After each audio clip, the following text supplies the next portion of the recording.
If it's not, there's nothing I can do about it. I'll just have to ask everyone, we're going to get started now on time. I really appreciate that you all came out here tonight and that, the great spring storm of 2016 cooperated at the last minute. I'm Jen Metzger. I'm a Rosendale Town Council member, and I also co-direct Citizens for Local Power. I'm here wearing both hats tonight. Our town supervisor, Jean Walsh, is going to welcome you all, but she's ill today and deeply regret she can't be here. But we're very proud, very pleased to be able, the town is, to sponsor this event, as is Citizens for Local Power.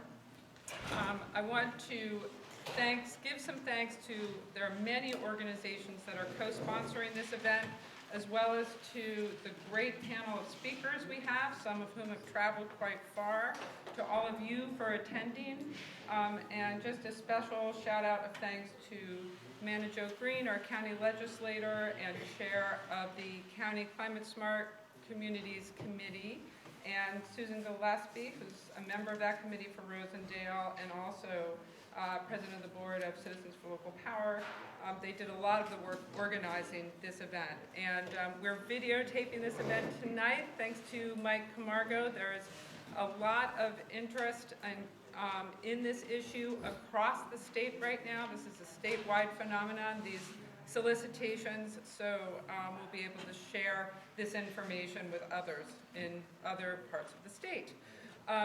We're all here tonight because we're in the midst of some really sweeping changes on the clean energy front in New York State. And while these changes are much needed, we really need to be prepared at the local level so that our communities, our landowners, our businesses, our residents can really maximize the benefits of these changes and avoid any unintended risks or costs. And I think we're going to get a lot of valuable information to help us as we think through these issues tonight. I'm going to take a few minutes to just place tonight's agenda in context. Why is it that these energy developers are scanning Google Earth, looking for sites for large-scale solar in New York State and cold calling landowners? And by the way, this is really just, I think, the beginning of this wave. We're going to see a lot more of these solicitations coming. A central reason is that the state's committed to a set of targets that's intended to substantially reduce carbon emissions and significantly increase renewable generation from electricity in the state. It's something that we have to do to reduce major climate disruption, but we also have to do it for our long-term economic health. Here in New York, we export most of our energy dollars. Those are dollars that could be invested in our state in clean energy, creating local jobs, and keeping those energy dollars at home, invested in our communities. So our energy system does have to change, and it is changing. The New York State Energy Plan, it calls for a 40% reduction in carbon emissions by 2030 and an 80% reduction by 2050 below 1990 levels. And it sets a very aggressive target of achieving 50% of the state's electricity is to come from renewable sources by 2030. So that's just 14 years away, which is really not that much time. So to get us there, the Public Service Commission is developing a new clean energy standard. And this standard is going to require utilities and energy supply companies to procure a percentage of their electricity from renewable sources. And these requirements are going to increase over time so that the state meets that 50% by 2030 goal. And it's going to be through a system of, achieved through a system of renewable energy credits, tradable credits. This is a system that has been in place and successfully used in Massachusetts and New Jersey and other states. But what this means, the long and short of it, is that a huge market for renewable energy is being created in New York because energy suppliers, retail energy suppliers and utilities are going to have to buy it. So that's one big reason. Another big reason is state and federal incentives. They're really driving these clean energy investments. As many of you may know, Congress extended the 30% solar investment tax credit through 2019. After that, this incentive will drop to 26% through 2021, and then 22% in 2022. So the sooner the investment, the bigger the tax break. At the state level, the New York Sun program dedicated $1 billion to renewable energy development. The program uses a megawatt block structure to reach regional renewable targets, and what this basically incentive levels decrease as each region gets closer to those targets. So again, the sooner you invest, the bigger the incentive. So it's this combination of this clean energy standard in the pipeline and these lucrative incentives that are driving developers' interest in New York State in siting these large-scale, what's also referred to as utility-scale solar projects. I want to just mention that this clean energy standard, the Public Service Commission is supposed to release it in June, and there's going to be a public hearing in our area in May. And if you've signed up, we can send you, as soon as we know the date of that hearing, send you that information in case you'd like to come and give some public comment on the record to the Public Service Commission. But it will go into effect, this new standard, in 2017. So I just want to close by just saying a few words about another important state energy initiative, so you can have the full context of tonight. And this is called Reforming the Energy Vision, or REV. And this is a reform effort being led by the Public Service Commission, and it's meant to move us away from our historic reliance on actually large-scale generation and long-distance transmission electricity system to a more decentralized, distributed system that relies more on renewable investments at the point of use. So at our homes, at our businesses, on our farms, in our communities, in our municipalities. These renewable systems are smaller scale, and if they're locally owned, they not only reduce the customer's energy costs, but capture a lot of the economic benefits locally as well. My colleague Susan Gillespie is going to be talking about a new community solar program that has been approved in New York State by the Public Service Commission. But it's important to keep in mind tonight this distinction between this, large-scale solar development, renewable development, and then distributed, smaller-scale distributed renewable generation. The transition to a clean energy system in New York is not going to be all these giant wind farms and giant solar farms. It's really important that a big role is going to be assigned to these smaller scale systems that really benefit our communities most. It's not to say there's no place for utility scale projects, but it's important for us all to understand all of the options, all of the opportunities, so that we can make informed choices as we transition to this clean energy system. So that's it for the context. If anyone has any questions, please feel free to ask them later. I'd like to introduce our first speakers, David Church, who is Commissioner of Planning for Orange County. Thanks so much for joining us. And Emily Chesson, did I get that right? Of Meister Consultants Group. Thanks very much. They're going to update us on planning and zoning issues. Thank you.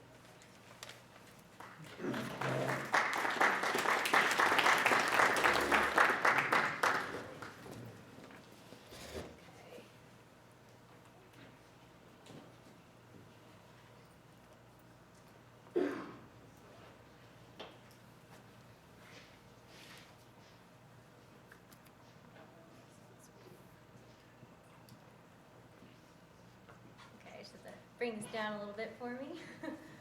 So thank you so much for having me tonight. Thank you to Manager Joe and all the organizers of this event for inviting me. I'm really pleased to be here to be speaking to you about large-scale solar in New York, and hopefully we can provide some useful information and answer some questions. My name is Emily Chesson. I work for a consulting firm called Meister Consultants Group, and we are running a low-cost and free training and education program on solar photovoltaics for public officials across New York State that is sponsored by NYSERDA and run through the NY Sun Initiative. So I'm just going to be sharing with you some of the issues and concerns that we've been hearing from communities as we are out on the road, providing trainings and speaking to community members, provide a high-level overview of some of those concerns, and then a lot of the speakers tonight will be doing a deeper dive into some of them. So a lot of this was already just summed up in the previous opening remarks, but just wanted to, as we said before, set the context of why is there large-scale development happening, why is there all this interest. As was mentioned before, there's the reforming the energy vision process that New York State is undergoing. There's the clean energy standard that's coming up, and we're making rules around to reach that 50% of renewable energy by 2030. There's the federal tax credit, which was mentioned, which was supposed to be retired, but was recently, now it's going to be going through 2022. There's the NY Sun Megawatt Block Incentive Program that was also mentioned, that is at the state level, providing incentives for solar growth. The sooner you get in, the larger the incentive. Also driving the interest now to develop these projects. And then New York State has had a policy in place for many years called net metering, which has really helped grow the solar market, that has traditionally allowed homeowners, businesses to install solar on their rooftops, their properties. You can use the electricity that that solar system produces. Any excess generation you can send back into your utilities grid. You receive credits on your utility bill for that excess generation, and you can then use those credits to offset your electricity usage at times when those solar panels aren't producing. And the regulations have changed now so that you can take advantage of the benefits of net metering through solar installations that are taking place off-site, not on your property. And so by the change in this regulation, it's also helping to increase interest in larger scale solar systems. So as we've been speaking with communities over the last couple months, we've been hearing there is strong interest in solar in New York State, but there is concern about what does this large scale solar development mean for our communities, how might it change our community character, how can we ensure our community members benefit from these projects, and that it's not too one-sided towards the developer. So when we're having these discussions, we initially start with this, talking to communities about, well, have you started doing any stakeholder engagement? This is exactly what we're doing tonight, having this conversation with your community to understand what are communities' interests in these large-scale solar projects, what concerns might be, and trying to get an understanding of those concerns and dealing with those as upfront as possible. Ideally, if a community has had the chance, they've started thinking about solar more proactively. At their planning board level, let's say, and thinking about how is solar going to help meet the goals of their communities, whether it's their energy goals or their environmental goals, and is setting up a plan for how they will develop solar in their community. Doesn't necessarily have to mean an entire reform of your comprehensive plan, but adopting some sort of guidance for your town on how you're going to deal with solar. Where we're seeing a lot of this energy addressed is actually in zoning. So these projects are coming up. They're being proposed in towns, they're going to the planning board and therefore the zoning board, and towns are trying to figure out, how do we deal with these projects? How is this addressed in our zoning? Do we even have zoning that addresses these types of projects? And so I think last week, the week before, my colleague Jessica was here, who did, from Pace Land Use Law Center, did a 3-hour training on zoning for solar energy, and trying to help municipalities start thinking through how you would deal with solar in your zoning. And so if a project was to come to you tomorrow, how would you deal with it? Could it be permitted under current uses, or do you have to set up a whole new use for it? And kind of doing an evaluation of your zoning and how it could potentially be permitted is a really important step for communities to begin taking sooner rather than later. As we all know, these projects are coming and they're not going to stop coming. So some particular issues that we've been hearing a lot of questions about. So one, landowners, community members, they want to understand, okay, if I'm potentially thinking about using my land for this, how do I know a project's actually going to be developed and interconnected into the utility grid? Well, this is often a piece of the process that's dealt with by the solar developer. They are required to submit an interconnection application to the utility. The utility is going to then do an assessment and tell them whether they can or cannot interconnect that project at that piece of the distribution grid where your land is located.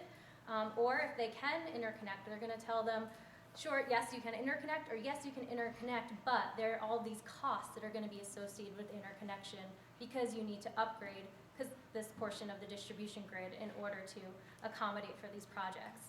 And those costs can be a couple $1,000s, they can be hundreds of thousands of dollars, and those costs are usually incurred by the developer. So it's going to be the developer's decision of whether they want to go through with interconnection, but they often first have to go through the interconnection study to find out if the land is the right use.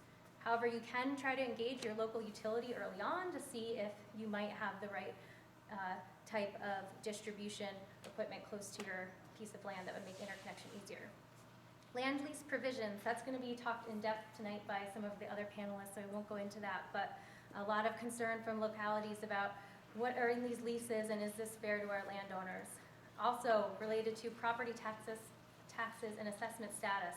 How could potentially developing these large-scale solar systems impact my property taxes and impact my ability to continue to take advantage of my agricultural assessment?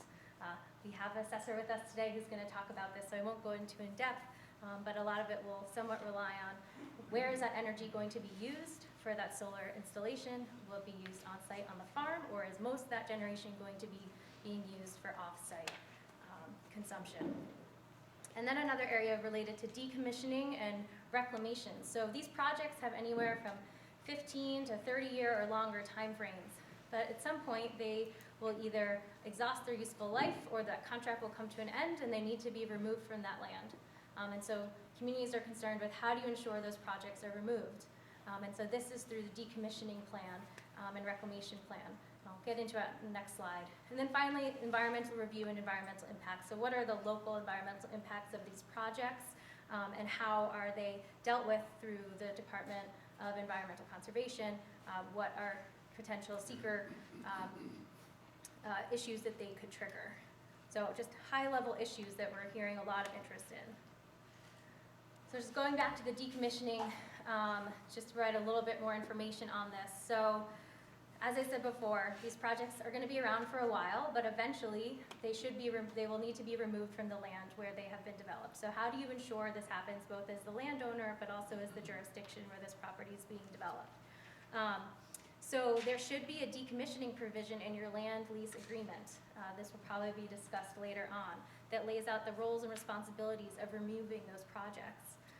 As the landowner, you can require of the solar developer to set aside funds to ensure that there is money in 15, 20, 30 years to remove those projects. So if for some reason the solar developer goes out of business or something takes place, there is money set aside to deal with the decommissioning and reclamation of your land. And municipalities can also play a role in trying to ensure decommissioning. Through permitting, you can require that a decommissioning plan is provided, and through zoning, you can establish an abandonment clause. So once those projects have been abandoned for a certain amount of time, that time period has lapsed, through your zoning enforcement, you can require that those projects are then removed.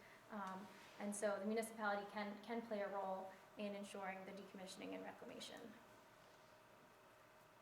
Our program, as I said, it's a training program. We've developed a lot of resources already related to land use and zoning for solar, so just want to make sure you know that these are available. And we offer a series of different types of trainings.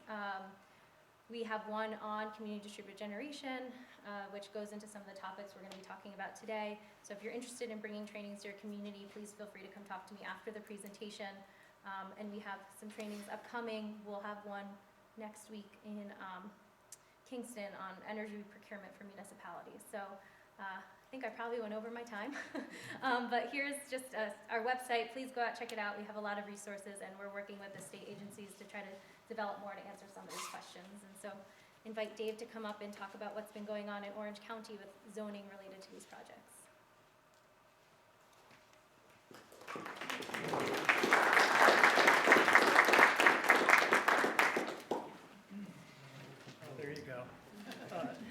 Well, good to see everybody in winter and April here. Wouldn't have been nice if it were December, January when this happened. So I'm going to talk just a few minutes and then get into the questions with panels. So please hold those. about the response in Orange County, which should be applicable to Ulster and elsewhere, which I know something about because I've been an Ulster resident for nearly 30 years and was a town official in Shongum for a while. But I'm also helping keep alive the implementation of the regional sustainability plan. So to be clear, I'm standing here as an advocate for these kinds of installations. And we've in fact in Orange County have had some dedicated staff, Kate Schmidt's with me here. Kate, put your hand up, who's been working close to full time at points to try to advance solar installations and renewable energy and energy efficiency in Orange County programmatically. So, but I'm going to focus on responses as local government officials, which may resonate directly with some of you, but not everybody. So sometime last year, we just started to get overwhelmed with inquiries from local officials about what do I do? Either they were trying to be proactive, pass the appropriate law, or they had a solar installation in front of them and they didn't know how to handle it, because it's extremely common in New York State and probably adjoining states that your local code is literally silent on the matter of what these are. And as a little understanding as a paralegal perspective, so I'm not a lawyer, but to understand the way conventional zoning works in New York State and throughout America, it typically lists allowable uses, and if they're not listed as allowable, they're presumed not permitted. So silence means they're not allowed for the most places in zoning. So what do you do when you have property owners, many of whom in our case are farmers, who want to move on this? We're supportive of the industry, of these kinds of installations generically. We certainly are very pro-agriculture and want these businesses to flourish, and it was a good outside income. How do you deal with this question? So the first tool I want to sort of highlight quickly, just to give you a flavor of it, we can talk more about this, was the use of moratorium. So Orange County may have the benefit, I haven't kept track, Emily, but I checked with my peers 3 or 4 months ago. We probably have an insane number of moratoria in place right now in Orange County. I think at last count there may be 8 towns with moratoria on the installation of solar equipment in place. And we've cautioned the use of moratoria is not a solution. It's a simple means allowed in New York State law to take a pause to be able to get your act together, in essence, as a local government. But there are some rules. I can talk about those a little later.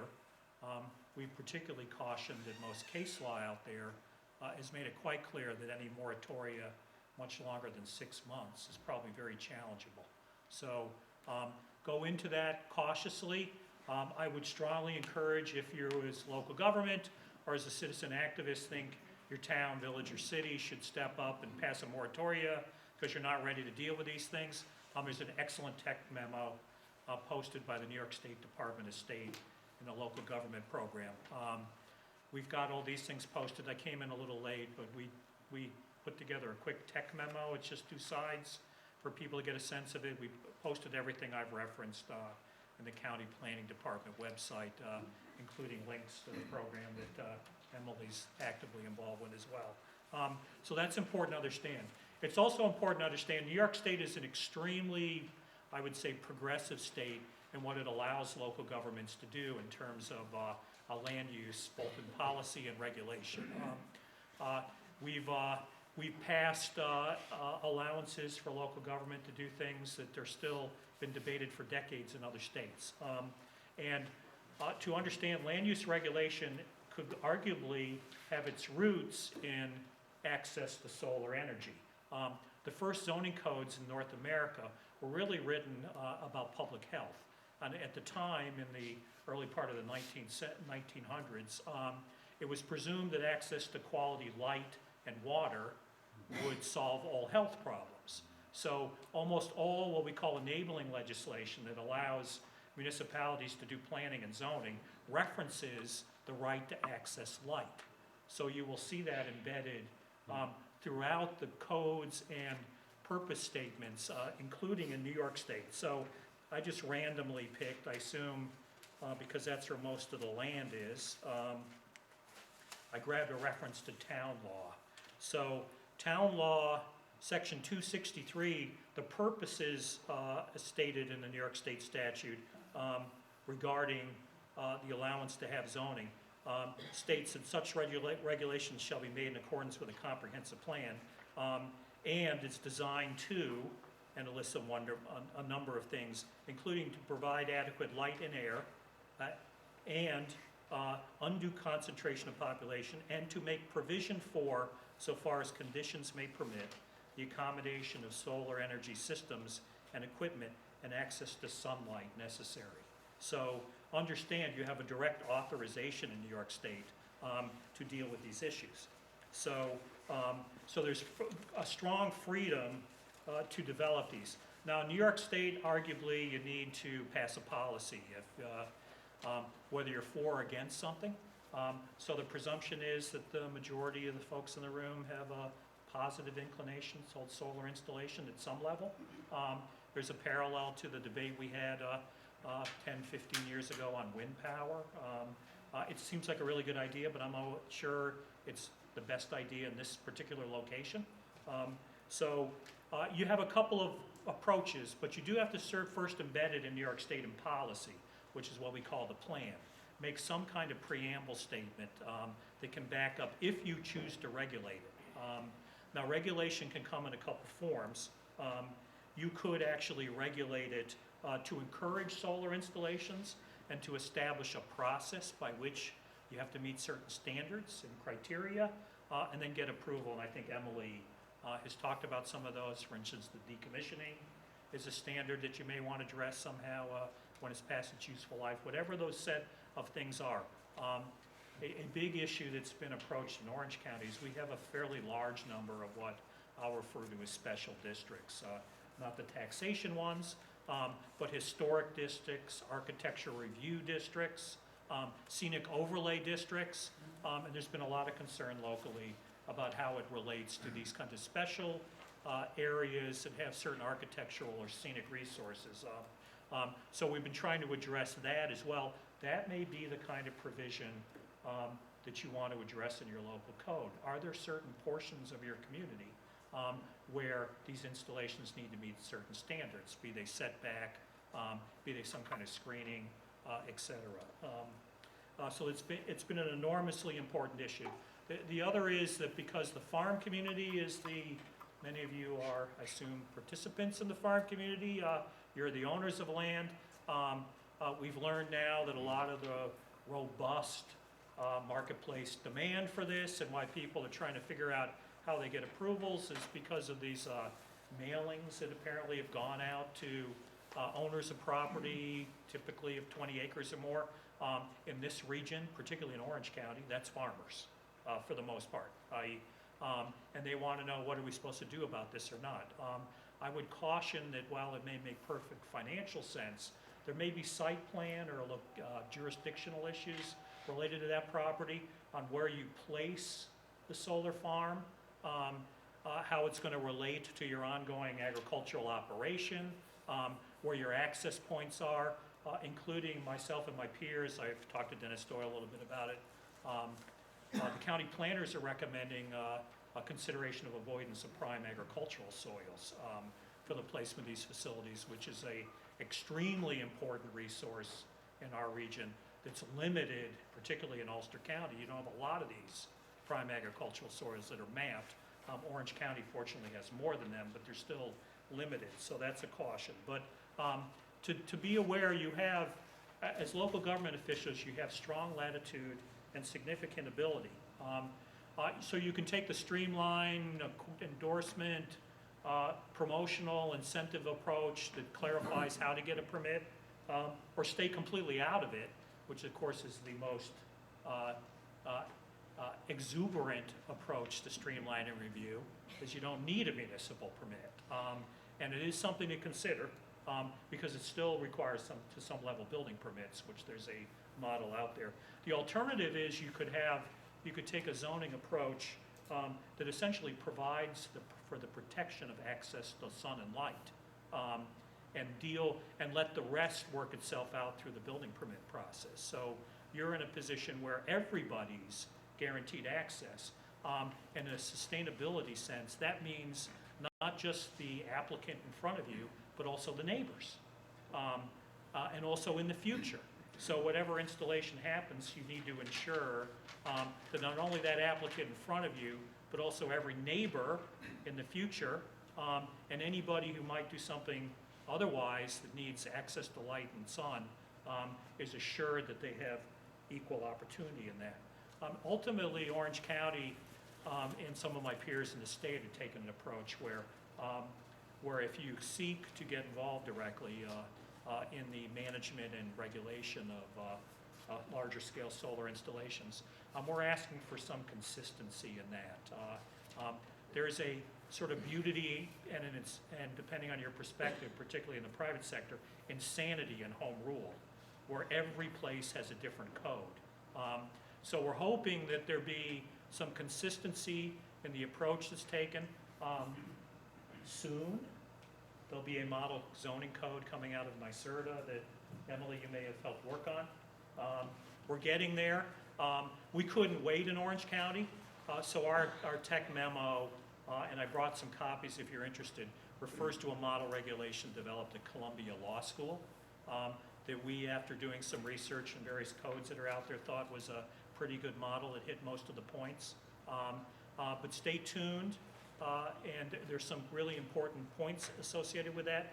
I also, as a second kind of encouragement, hope that you're not going to create obstacles to this, because the ability in New York State that's quite flexible and liberal in terms of what local government can do means you could also technically not allow these kinds of installations at all.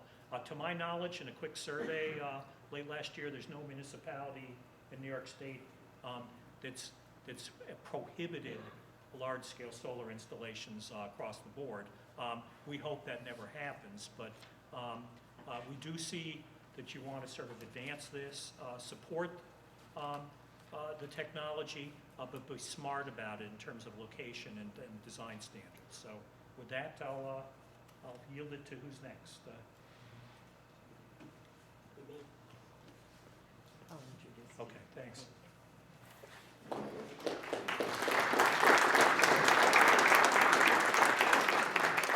Before I introduce Steve, I think I should introduce myself. I'm Manna Jo Green. I'm an Ulster County legislator representing Rosendale and Marbletown. My day job is that I work for Clearwater, and I chair the Climate Smart Committee, and this really is a climate smart issue. It's climate that's driving so much of this. But if we're going to do it, we should do it right the first time. We're kind of making this up as we go along, but let's do it as well as we can without stripping the property owners of their rights and without in any way harming our farmers, and also making sure that prime farmland is preserved for its natural beauty and also for food security. So that's what motivated the Climate Smart Committee to work with Citizens for Local Power and Cornell Cooperative Extension. And we are very appreciative for Steve Mogul coming all the way from Sullivan County. He's done a lot of research because there's been a lot of pressure on the farmers in Sullivan County. I'm just going to, as Steve comes to the mic, I'm just going to pull up his slides.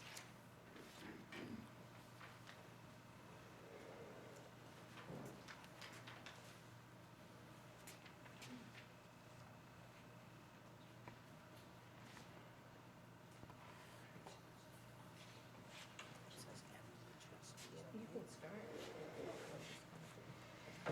All right, well, I think I'm going to drive our videographer crazy because I'm going to be jumping around a Can you little take bit. this off and- But in any event, I'm sure everyone can hear me, whether I'm speaking directly to the mic or not. Does that matter for you? Okay. Just speak loudly. All right. Okay.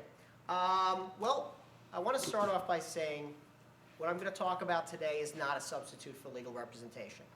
Now, why do I say that? It's not solely because I'm being a slippery attorney and I'm trying to cover myself by saying don't rely on what I'm saying as legal advice to you directly so you can subsequently sue me and drive my malpractice rates up. The reason I'm also saying, I am saying it for partly that reason. don't be mistaken. But the other reason I'm saying that is what an attorney does is they look at you and your individual circumstances. What might be a provision in the model lease that I'm going to show you might be a deal breaker for you, but it may not be any problem for you. Someone might have no heirs. Someone might have a very unproductive land. So it really depends. So that's what I'm saying. If you're considering signing one of the leases, I would encourage you to find legal representation. Now, I'll quote someone that was in the AP article on that, even though it wasn't me, an attorney who said this is a complex business deal that is masquerading as a lottery ticket. Now, again, I'm not denigrating the notion of large-scale solar. You know, that's not the issue here. The issue is it's a complex business relationship, and you should go into it, as the name of this program states, with caution. Okay? Okay, so what I'm going to start off by doing is, giving you your 15 cents worth of law school, and I'll give you a contract law 101, because this is a contract. What we're going to be going through is a contract. So the first thing that you should remember is that the courts are not concerned with fairness, okay? They're not concerned with the fairness of the deal you may make. A contract, you have the freedom to enter a bad contract, just like you have the freedom to enter a bad marriage. The courts won't stop you before you do it. You hope your friend will, your girlfriend, your boyfriend, listen, you know, I saw him over here, he was drinking at the bar. That's what you hope. But the courts are not concerned with that, in general. And that brings us to, if you look at clause number 32, it's called the integration clause, a very common clause in contracts, standard clause, 32, unfortunately this is non-paginated. Okay, what does that say? That says this instrument, including the attached exhibits, contains a complete agreement of the parties regarding the subject matter of this lease, and there is no oral or written conditions, terms, understandings, or other agreements pertaining thereto which have not been incorporated herein. Okay, what does that mean? It means the total relationship is in the words of this contract. The only thing that matters are the words that are in this contract. That means that if somebody told you before, don't worry about it, Jill, we won't take down the old barn, or don't worry about it, Bob, we intend on taking the whole property and there won't be any property left over. Or if somebody writes you an email that says this confirms our conversation that we will do X, Y, and Z, this contract governs. So that's what you should be concerned with, are these words. Now, what goes hand in hand with that is number 31.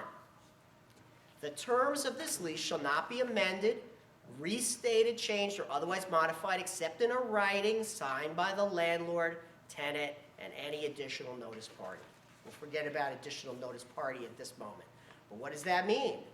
After the contract, someone says, don't worry, Bob, we're not going to take down your barn. We're not going to excavate over in that area. We're not going to grade the back part of your property. Guess what? It's not a writing signed by the landlord and the tenant. So therefore, it's not a modification of the lease. So therefore, this contract governs. Okay? These are not unusual necessarily terms. They are in most commercial contracts. So that's your 15 minutes of law school. If you're gonna sign a contract, read the words. Read the words. Okay. So, most folks, their interest in this, most landlords are interested in what? Rent. It's about rent. So let's talk about rent. All right. Here we go. This is the basic lease term summary. That is on the second page. Okay. So let's skip down. Third from the bottom is rent. Here it says $1,000 an acre. That's not bad. If you have 20 acres, that's an extra 20 grand a year. I don't know anyone here. I assume that everyone here could find something to do with 20 grand a year. I certainly could. If you have 200 acres, even better. 200,000 a year. Where do I sign? Slow down. Slow down. Okay. Okay. So does the rent start the moment you sign a lease? Ordinarily, you're renting an apartment out to somebody. Yeah. As soon as you sign the lease, you start getting rent. Well, that's not the case here. Not unusual, again, not unusual in a commercial lease. But what it says is you first have to look at the initial diligence period. Okay, the initial diligence period is, is 3, and it says that the initial diligence period commences on the effective date. So within 30 days after the effective date is the date you sign it, tenant shall pay the landlord the initial diligence period fee. Okay. What's that initial diligence period fee? If you saw it on page 2, it was $250. Okay. And what's the initial diligence period? 6 months. Okay. It's not $250 per month for 6 months. It's $250. Okay? Well, what does that mean?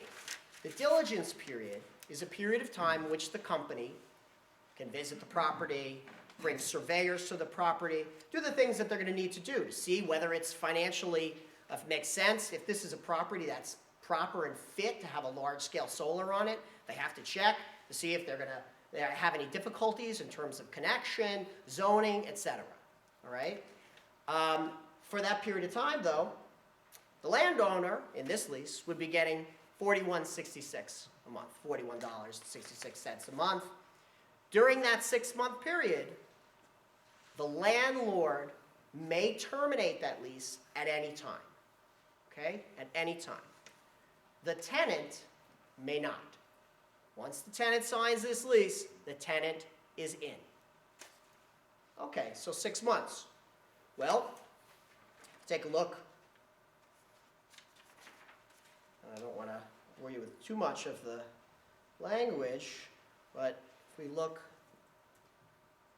here at the diligence period, so that's in 3B, the tenant may elect to extend the initial diligence period by the extended diligence period by providing written notice prior to the expiration and paying to the landlord the extended diligence fee.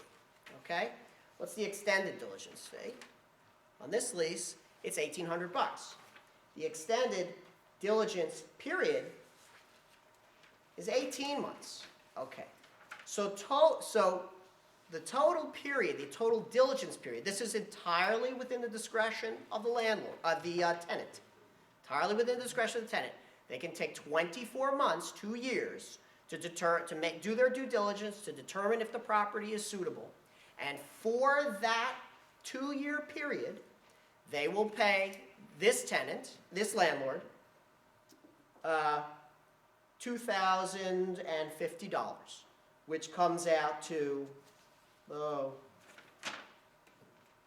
$85.42 a month, okay, for a period of 2 years. All right. Once again, during this period of time, tenant can terminate any time, landlord cannot. Okay, so you understand that there may not be quite the bonanza, at least for this individual, over at least that 2-year period. The question is, what exactly over that 2-year period and thereafter is the landlord bound? How are they bound? What restrictions are put on? Okay, so for that, let's look at 2B. All right. This question is, what land is going to be bound? Let's say you have 200 acres. Let's say you have 20 acres. Okay? How big is the facility going to be on that property? Well, nobody knows. The tenant doesn't know, at least in the beginning, until they're done with doing their due diligence. They don't know how big the array is going to be. They don't know how the land is going to lay, what's going to be feasible to do. So, what this lease says is that the premises, if you look at 2B, shall be an area comprised of all part of the land, and then we skip down. It says the landlord acknowledges and agrees that the exact size, shape, and location of the area of the land that will comprise the premises has not yet been determined. Any maps that we've provided are just an approximation. During the diligence period, tenant shall assess the land to determine the most suitable location for the system. The tenant shall establish the final lease boundary. Until the final lease boundary line is established, any reference to the premises herein shall be deemed to include the entirety of the land. Okay, so how much land? At least during this diligence period, which could be up to 2 years, it's all of the land. It's all of the land. So what does that mean in practice? It means that if you plan on doing any improvements on your land during that 2-year period, you can forget about it, okay? Because you're doing it at your own risk. If you decide you're going to put up a new shed, you're going to put up a new barn, you're going to expand your house, you're doing it at your own risk. Because once you sign the lease, the entire premises are covered by this lease. The tenant has rights to the entire premises. Okay? So, once again, that might not be an issue for you. Maybe it's completely unproductive land. Maybe it doesn't matter. All right. By the way, the ultimate determination as to how much land, of course, belongs solely to the tenant. The landlord doesn't have any input as to where that array will be located. Could be in the middle of the property. Could be the outskirts. We don't know. Could be in your cornfield. Okay. All right. The other thing to remember is, let's see, if you look down at 2C, it says, I'm sorry, yeah,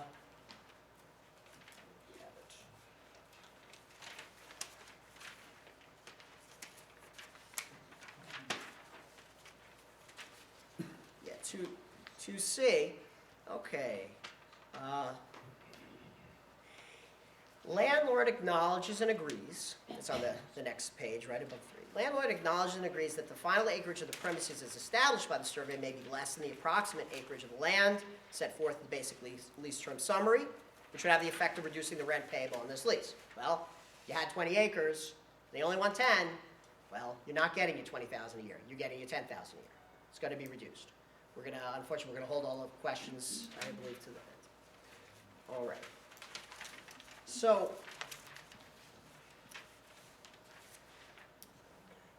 and when's the lease boundary decided? It's decided on what's called the construction commencement date. The construction commencement date, once the tenant starts building. Well, how do we know that the tenant is not just doing some preliminary work, et cetera, on the property? Well, that's determined by the tenant. The tenant will let you know when the due diligence period is over and when you start getting your rent. Okay? That's not something that the landlord has any input on. All right. So once again, the land to be leased is the entirety of the land. So, and what about a promise saying, yeah, but we're not going to use the part that has your field, that has your barn? We all know the answer to that already. It's that there's no oral modification. At least everything is in this lease. If it says that the premises is the premises, that it's the entirety of the land, then it's the entirety of the land. And whatever anybody promised or spoke to you about or assuaged your concerns, it don't mean anything, at least when it comes to enforceability. All right. So if you look at 10A, 10A says tenant's property, and it is the second sentence. Tenant's property is and shall at all times during the term be deemed to be the property of the tenant, to be removed at tenant's expense, as we had, my predecessor there had discussed, upon the expiration or early termination of the term. Great. Skip the next sentence. For the avoidance of doubt and without limiting the foregoing, landlord hereby waives all rights to distraint, possession, or landlord's liens against tenant's property, if any, and shall not cause the creation of or attachment to tenant's property of any liens or other encumbrances. Okay, what does that mean? It means if you have a dispute with the tenant, any property that's on that property, you cannot put a lien on. So if you were to have a dispute with the tenant, you were to obtain a judgment, you cannot execute that judgment on any of the property that's on the land. Okay. Well, if you look at 35,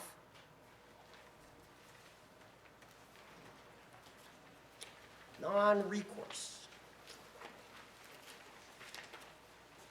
It says the performance of this lease by landlord and tenant shall be secured by their respective interests in the premises.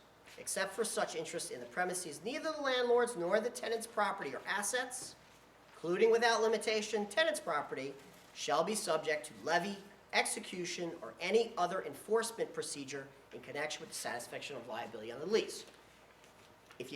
In short, if you're a landlord and you don't get paid under the lease, and you obtain, or that you receive damages for some reason, you cannot execute a lien against any of the property that's on that land, and you can't execute a lien against any property of the company.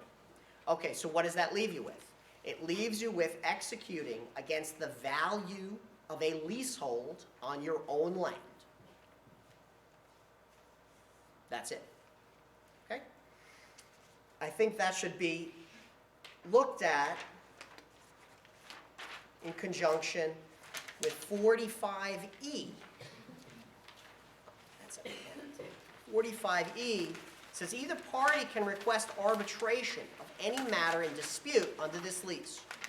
The party requesting arbitration gives notice, applies to the American Arbitration Association in the County of New York, New York, for the appointment of an arbitrator. It will be conducted by the rules of the American Arbitration Association. And if you look down at Roman numeral 4, all the expenses of the arbitration shall be borne by the parties equally. Okay, so that means that at someone's request, honestly, most likely the tenant, if there's this dispute under the lease, arbitration can be compelled in Manhattan under the authority of an arbitrator appointed by the American Arbitration Association, and the fees will be split for the costs of that. I will tell you from personal experience, the last arbitration I was in, I believe there was a request for $70,000 as our half of the arbitrator's fees. These are retired judges. They're able to charge, to act as arbitrators. They can, God bless them, charge whatever they feel fit, whether it's $500 an hour or $1,000 an hour. Arbitration can be very difficult. Arbitration agreements within a contract are almost always enforceable. Okay. So let's just take a step back to 12. How am I talking too long? Okay. 12. Oops. What did I do? Oh, I went to the end.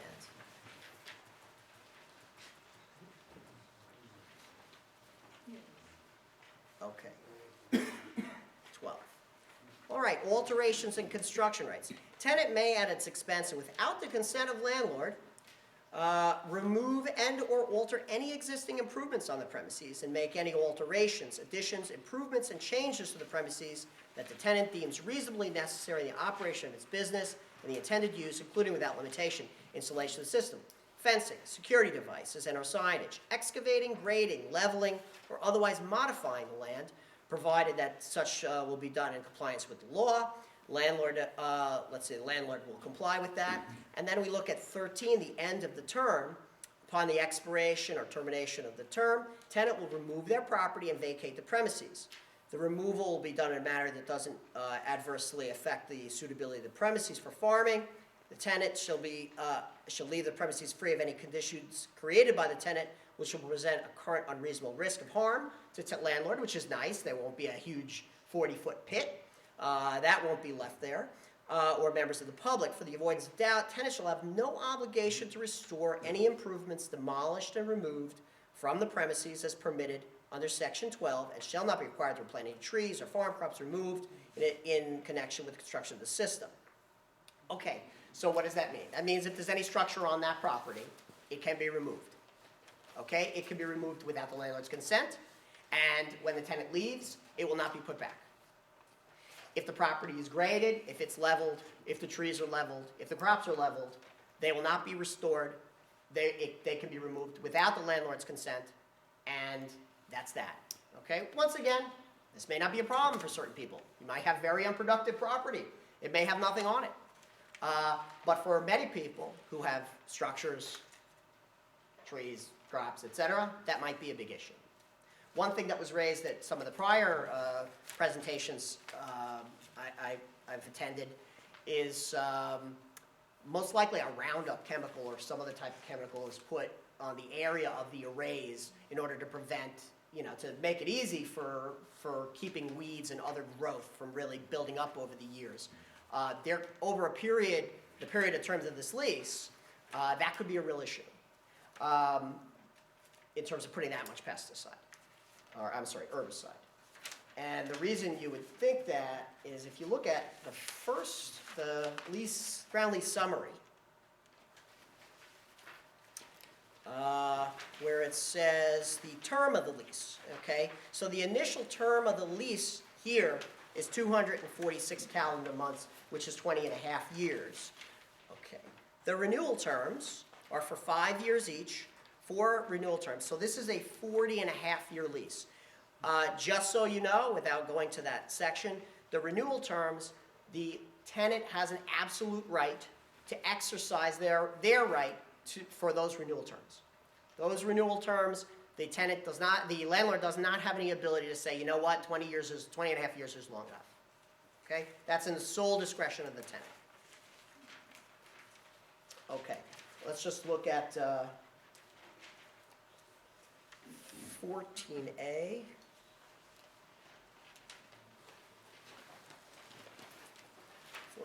Okay, those are taxes. Okay, and I believe someone else will be talking also about taxes and apportionment of taxes. But if you look at, okay, let's see. Let me look at my own here. I think towards the middle of the paragraph, it says, if the premises are comprised of less than 100% of a larger parcel, tenants shall pay the portion of the tax bill applicable to the premises.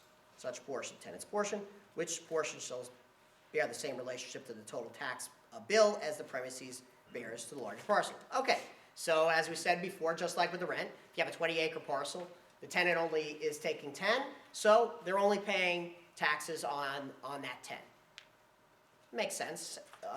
The only thing is, if you look at 14B, it says, without limiting Section 14A, if tenant's use of the premises results in the revocation of a classification of the premises as agricultural land, forestry land, or similar classification, thereby triggering liability for rollback taxes, tenant shall pay tenant's portion of such rollback tax liability. Okay, so that means that if you have land that's assessed as agricultural land or forested land, you have a $6 million solar array put on that property, and the land is reassessed accordingly. If only half of that land is being utilized, is considered the premises by the tenant, then it follows that the tenant is only paying for that half. So the increase on the remaining portion that the tenant is not using, according to this lease, are your responsibility. That could be substantial. So now let's look at 20. You'll just yell at me when I've annoyed everybody too much. Okay, easements. Landlord hereby grants to the tenant through the term of this lease an easement for light, solar energy resources, access, including vehicular, pedestrian, ingress, and egress, utility access, over, under, and across the property owned by the landlord, which is adjacent to or in the vicinity of the premises as reasonably necessary for tenant's conduct of their intended use to access the premises. And we go through a bunch of things. There's easements on landlord's adjacent property for audio, visual, light, flicker, noise, vibration, et cetera, et cetera.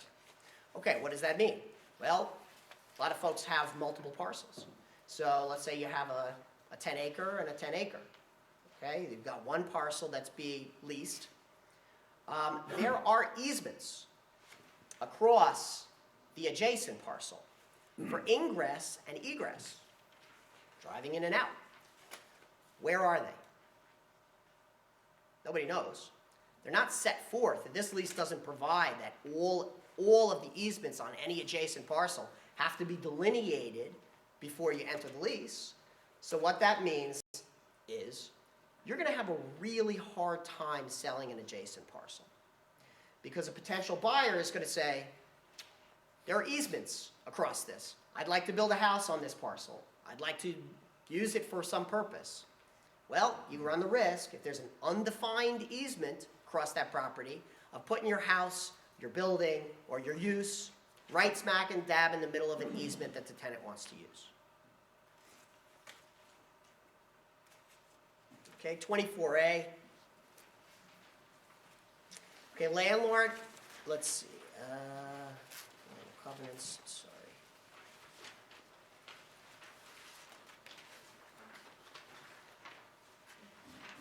Landlord shall not, without the prior written consent of tenant, we'll look to 3, cause or permit any activities or conditions that would impair operation of the system, including without limitation by erecting or permitting to be erected any cell towers, water towers, billboards, silos, trees, or any other natural and man-made structures to be placed, constructed, or otherwise exist on the property, owned or controlled by landlord that may diminish the quality of sunlight, or that may cause shade or shadows upon the premises or any portion thereof, that will permit the emission of suspended particulate matter, smoke, fog, steam, or other airborne sediments, or burn or permit the burning of garbage, et cetera, et cetera.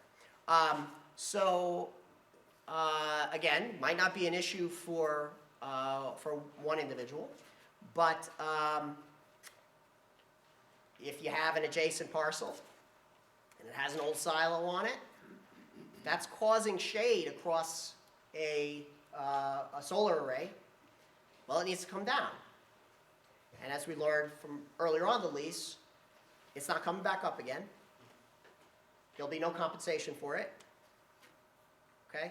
So that's just something to take a peek at.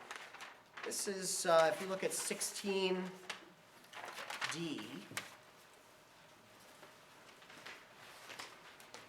it said, this is talking about a taking.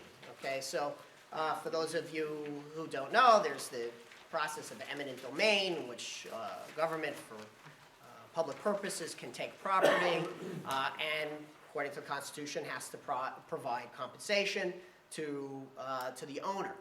The issue I have with this is if you look at the last sentence in that, it says, notwithstanding the foregoing, however, in the event the tenant exercises the right to terminate this lease, which it does in the event of a taking, under the section 16, the tenant shall first receive all condemnation proceeds until tenant has received an amount equal to the appraised value of the system prior to the taking.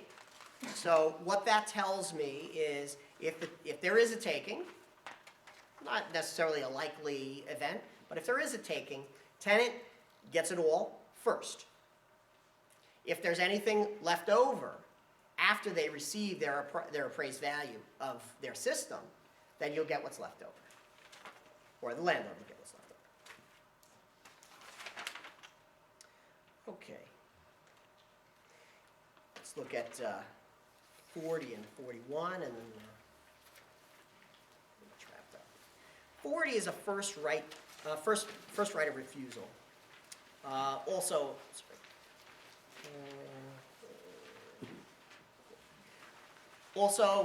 not necessarily uncommon. You would understand why a tenant would want to have a right of first refusal.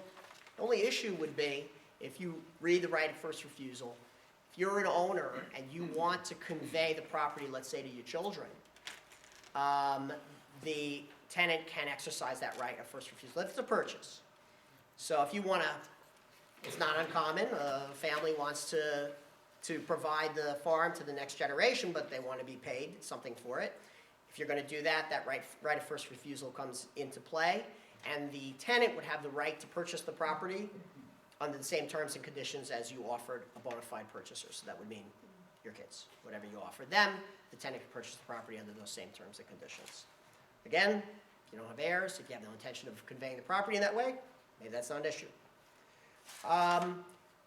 One thing I do want to, 41, exclusivity, landlord covenants that it won't use or lease or permit any tenant to use or lease, permit any occupant to use the property within a radius of 1 mile for the purpose of conducting a business that is engaged in solar power generation business or a use similar to it. So again, that might not be an issue for you, but that's something to be aware of. 42, I do always point this out, there's a confidentiality provision in here.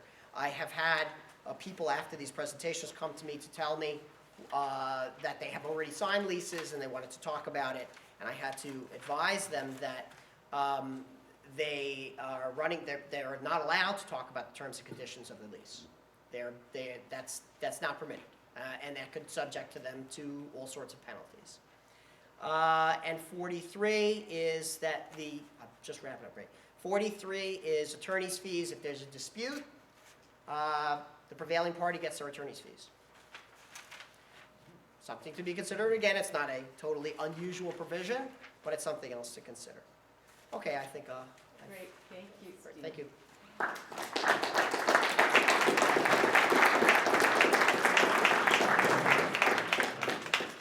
And at this time, we're going to switch gears and talk a little bit about taxes with Tom Jackson and Mike Dunham. Tom is the Director of Real Property. You'll say it, because I'll bungle it. I'll say it. And Mike is the assessor for Rosendale, Marbletown, and Rochester, and maybe a few others as well. So we're going to talk about taxes, and then we'll come back to these really good questions, the legal questions. I think that's paramount. And Susan will talk a little bit about some of the alternatives. So we're going to do all the presentations and then take questions. If you need a question card or pen or pencil, just put your hand up. And also you can pass them down to the ends of the aisles for us to collect them. Okay. Thank you, Manna. My name's Tom Jackson. I'm the Director of Real Property for Ulster County, and I was asked to come here this evening, thank you, to discuss the real property tax implications for solar energy systems, like the solar farms we're talking about this evening. Real property tax law tends to put people to sleep, so I'll try not to do that, but I will move along the information that I've got, because we're on a little bit of a short clock. I can provide follow-up information to anybody that's interested, and copies of some of the documents that I'll be referencing here this evening. The New York State Department of Finance, Office of Legal Counsel, issued a guidance document for local officials in January of this year on the taxability of solar energy systems. It was released, they said, because they had received more questions on this topic than any other over a period of several months. I'm going to focus my remarks around this information provided by the state.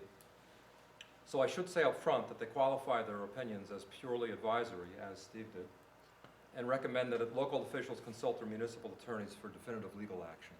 A lot of this has to do with what the options are for local municipalities, but as landowners, I think you really want to pay attention to what your taxing jurisdictions intend to do, not just on a zoning front, but also with regard to their tax options.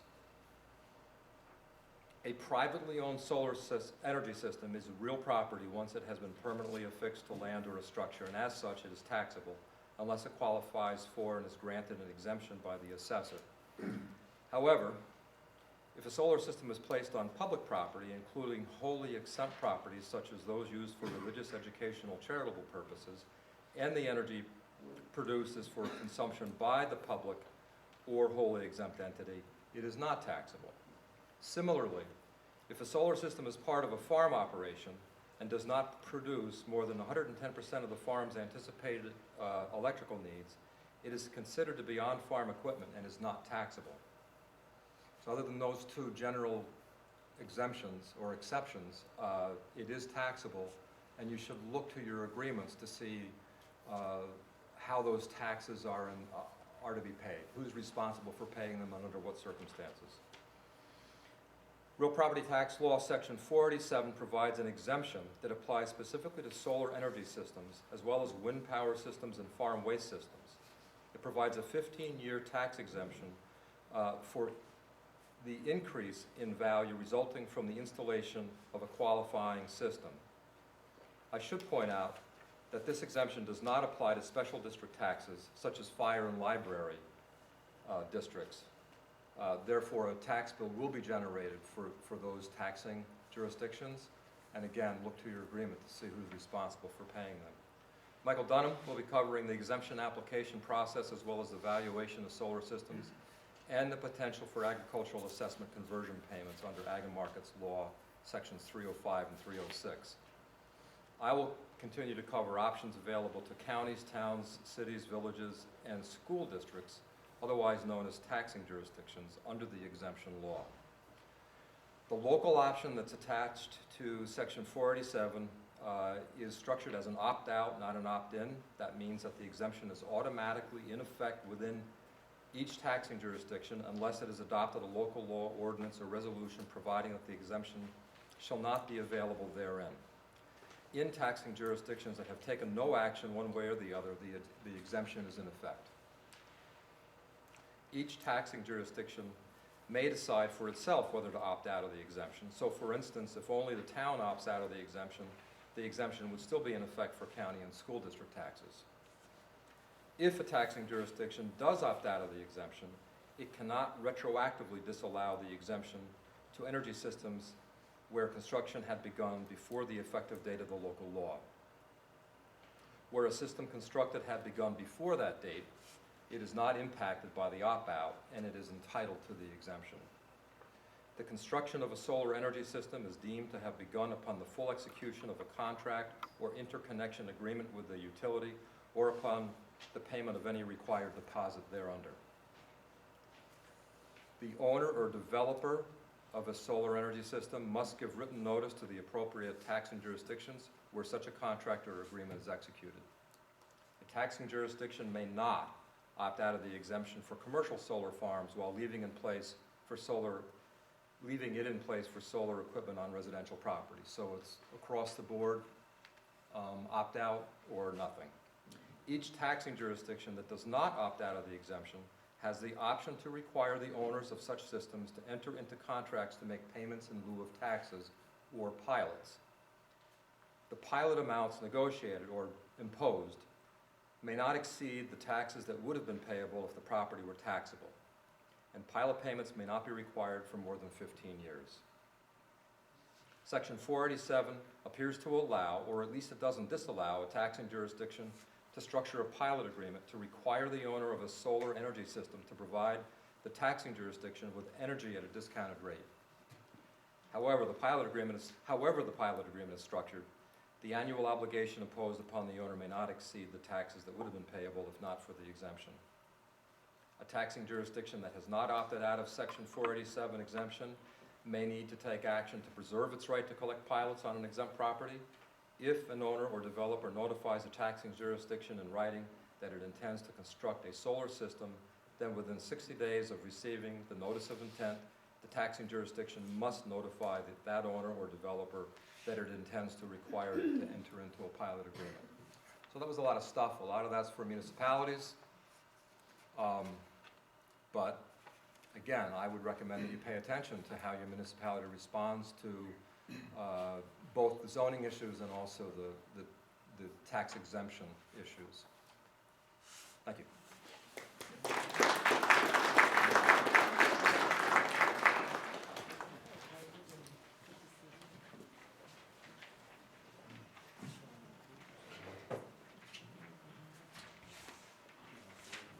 Good evening. My name is Michael Dunham. Like Nana said, I'm the assessor for Rosendale, Marbletown, and Rochester. This is kind of a new issue for a lot of us, even assessors. There's a lot of things that we're learning on the fly, just as the planning boards are, and so there's a lot of things that have to be taken into consideration. But if you happen to be a farmer, I know we've talked a little bit about if land is converted for the use for a solar array, it happens, let's say, to 10 acres. There would be an agricultural rollback or penalty on those 5 acres. So it's incumbent upon you as a property owner to make sure that that's spelled out in the lease who's going to be responsible for that penalty. Also, if you happen to have a forest land and the developer wants to come in and clear cut it and use 10 acres, 20 acres, whatever, also have to be take into account that there'd be a penalty on the forest part of the property, exemption on that part of the property. But in addition to the penalty, as a farmer, one of the major qualifications, criteria to get the exemption is you have to meet the $10,000 gross income per year, average over a 2-year period. So if you happen to be a farmer who's on the border of making, I know I had a property owner came to me in Rochester, and his concern was if I take 20 acres out of production for farming, I might not make my $10,000 requirement, so you could get hit twice. You could end up not getting any exemption on any of your property, in addition to the acreage that's being converted for the solar farm. So that's something you'd have to be aware of as a farmer. Take that into account. And I know this gentleman was a little concerned if he took land out of production that he might not make that $10,000 requirement. And the other issue there would be, there's 2 different aspects, 2 different valuation issues as an assessor. The income generated from the ground lease, the lease of your land, there's a value attributed to that that's going to raise your assessment. And then the solar panels, the solar arrays themselves, is another issue another valuation issue that has to be taken into consideration. So there will be an increase in your taxes due to those 2 issues. So you want to make sure, as far as in your lease that, and I know, Mr. Mogul indicated, you want to make sure that that's spelled out in your, and I know Tom had mentioned pilots. Well, the pilots, the current exemption, there is an exemption now, 15 years on solar equipment. And if you enter into a pilot, would only be eligible to have the pilot for 15 years. So after the 15 years, whether it's an exemption, if there's an exemption or a pilot, at the end of 15 years, if you have a 20, 25, 30-year lease, there's going to be a bump up in your taxes based on the fact that you're no longer getting that solar exemption. So that's something you'd have to take into account. So there's a lot of different things that affect your taxes. It's just to make sure that you spell out that you as the property owner aren't going to be responsible for that, and that the lease spells out all those things that need to be addressed. That's all I have for now. I'm sure anybody has questions? And I'd like to bring up Susan Gillespie. Susan is the president of Citizens for Local Power. And she's going to talk about, that there are these leases, but there are other ways to develop solar.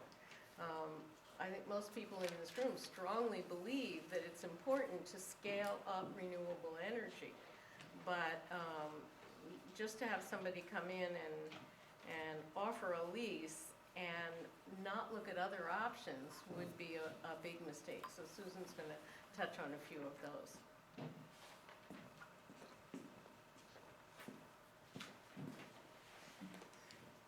Can you hear me all right? Good. Well, the first phone calls that we got about these solar leases were by people who we didn't know.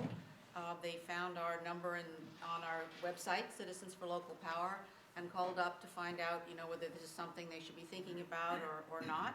I think they'd had a look at the lease and were concerned. In one of the cases, the second person whom I heard from said, well, it's my mom, and she is worried about this particular arrangement, but she would really like to do something. She's in favor of solar, and she'd like to do something that will benefit the community. Now, it happens that in New York State, there is something that people can do that will benefit not just themselves, but other people around them, their neighbors or people who live in the same area. And it's called community distributed generation. We'll call it community solar because we're talking about solar tonight, although it can be used for other kinds of energy as well. And it's very good that we have this opportunity to put solar not just on the rooftop, but somewhere else, and not just on your own property, but somewhere else. I'm sure that some of you in this room don't necessarily have the ability to put solar on your rooftop. And you might not have the ability to put solar on your property because you have too much shade and you don't want to cut down the trees. Or for whatever reason, maybe you rent. And therefore you don't have an incentive to put solar on your roof, and your landlord might not have an incentive either. Nowadays, in New York State, we can do something that we could never do before, which is that we can group ourselves together and we can build a solar array that is not just for one person. It's called Community Solar, as I said, and it was introduced in New York in July of last year by the Public Service Commission. This was part of the whole process of the REV that several people have mentioned tonight, which is an attempt to change the way energy works in New York State so that there's more energy based in the local places where we all live and in our communities, and we don't have to pay for transmitting it long distances, and we're also more secure because we don't have as many trees falling on the lines, whatever, and we can also create local jobs as a result of keeping the energy local, as Jen Metzger said earlier.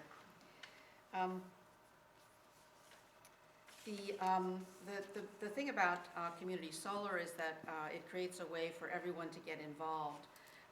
To participate in a community solar project, you don't even have to live in the same town, although it's nice if you do, but you just have to live in the same utility territory.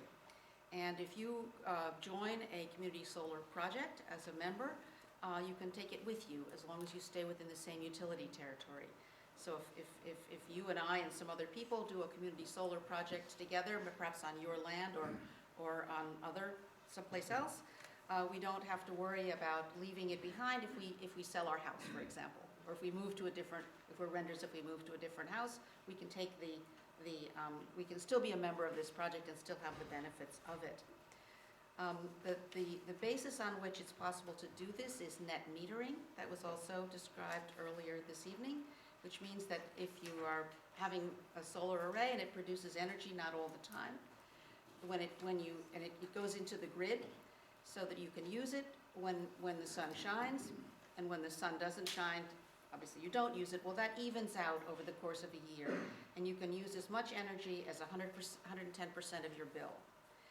Net metering means that the energy that you produce when you're not actually using it yourself is bought by the utility at the retail price. So it's an even exchange. And the amount of energy that you produce in a community solar project would reduce your bill by the same amount as if you had used it directly on your own property. Is that clear?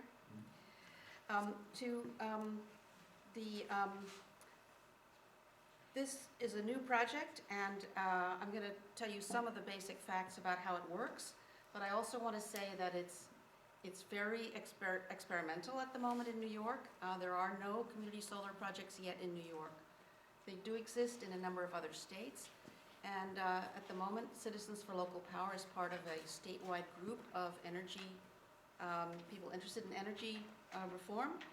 So we're joining, I see Dennis Calais there, he's also involved in that group. We're trying to exchange information and help each other figure out how to make this work for individuals and for the communities. So far, we're in touch with people in Kingston, there are people in New Paltz, in Rochester, in Red Hook, and probably elsewhere who are looking into this in a very active way. I won't be able to go into all the details tonight, it's going to be pretty complicated, but we do have some information on our website, and we'll try to keep that up to date. And I hope that after tonight, one of the things we can do is send around a list of resources where you could find out more about it. So if you're interested in community solar, first thing you need is a sponsor who will take responsibility for organizing the project. Then you need at least 10 members. There's no limit except practicality on how many members you can have, but you need at least 10 people who participate as users of the energy that project produces. You need financing, and you need property. You need a site. The projects can be up to 2 megawatts in size, which is sort of the limit of where the solar developers, the large-scale solar developers begin. That's where the size of a community solar array stops according to this new regulation from the Public Service Commission. Could be much smaller, but it can't be bigger than 2 megawatts, which requires about 6 to 8 acres of land, probably, to do the maximum. And you might need, for that, you might need something like 250 members, but it can be smaller. Members in a community solar project need to use at least 1,000 kilowatt hours annually. I'm pretty sure that most people probably do. It's not very much. And as I said before, they can deduct the energy they produce up to 100% of what they use in a given year. So you can't sell it into the grid beyond what you yourself use, plus 10%. One of the things that we've seen looking at other states who have done these projects, sometimes called solar gardens, is that it can be useful to have one or more larger members. So they're sort of larger, sometimes called off-takers, so that those people would buy more of the energy that would sort of ground the project. If you have 250 members and some people move, or some people, decide that they don't want to be a member anymore, you could have a lot of flux in the group. If you have one or more members who are a little bit bigger and use more of the energy, that would help to make it more stable. It could be a business, it could be a town or a school, it could be a farm or another business would use more energy than just your normal residential member. There's a limitation on that. Members that use 25% of the total energy produced by the project can't represent more than 40% of the whole group. So they want to make sure that it does serve, individual residents and isn't just used by businesses or large institutions for their own benefit alone. And there's an element of real community in the creation of a group like this. You have to find other people who want to go in with you and are willing to become either part owners or subscribers.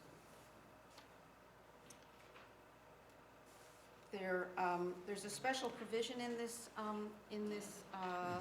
regulation for landlords and tenants. I don't know how many of you in this room would be impacted by this, but it is a big problem, as I mentioned a little bit before, that if the landlord owns multiple buildings perhaps, or has a large number of tenants, whether the tenant has a meter or not, that payment is covered by the tenant. Either it's included in the rent or the tenant pays directly. So there's a lack of incentive, mostly, unless they're very good-hearted or concerned about the environment, for landowners, or landlords rather, to be energy efficient and to participate in renewable energy projects. In this case, however, the Public Service Commission, which is quite concerned about what to do about people with lower incomes, who after all are a majority of people here, if the landlord can sign up the tenants as members. Okay, so if you're a landlord and you have 23 tenants, bingo, you've got a community solar project potentially, and it could benefit everybody in the group. If there's only 1 meter but many tenants, the building owner is exempted from the 40% requirement. So that building owner could take that building and those tenants, or those buildings and those tenants, or broaden it to include other members of the community. That's a choice that the sponsor would make. Finally, you need the participation of the utility.